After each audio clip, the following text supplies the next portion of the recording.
کیا حال ہی دوستوں، امید ہے سب ٹھیک ہوں گے۔ چلو تو کہانی شروع کرتے ہیں۔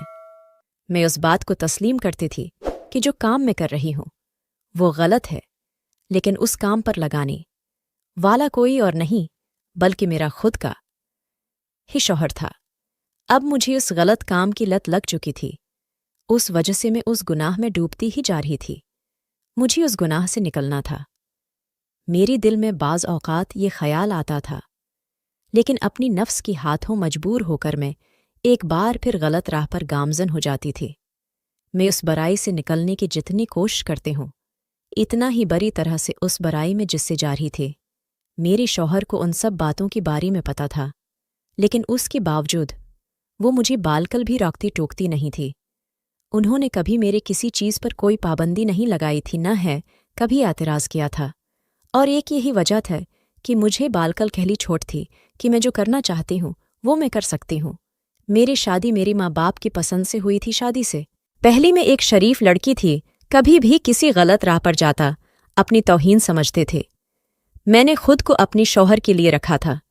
میرے ماں باپ نے میری تربیت بہت اچھی کی تھی، لیکن شادی ہوتی ہے میری تربیت پر پانی پھر چکا تھا کہ ان کے جو شوہر مجھے ملا تھا وہ بہت زیادہ کوہلی دماغ کا انسان تھا۔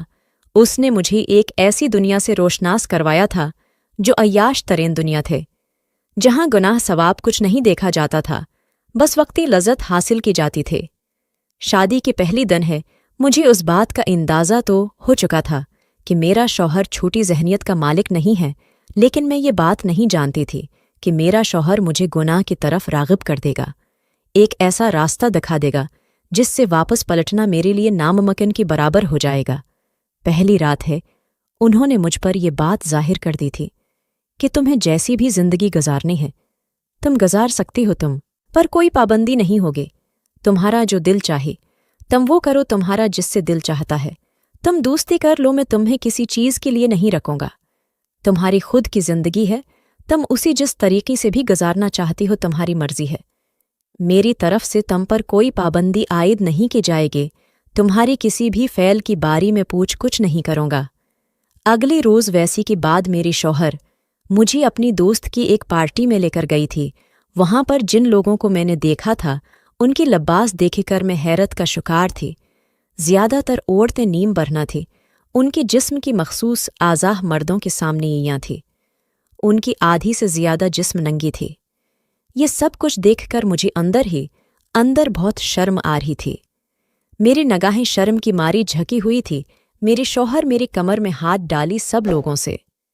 پیاری دوستوں، اگر آپ کو یہ کہانی اچھی لگ رہی ہے تو میری اس ویڈیو پہ کامنٹ ضرور کریں تاکہ میں اگلا پارٹ بھی بنا کر لگاؤں آپ لوگوں کے لیے۔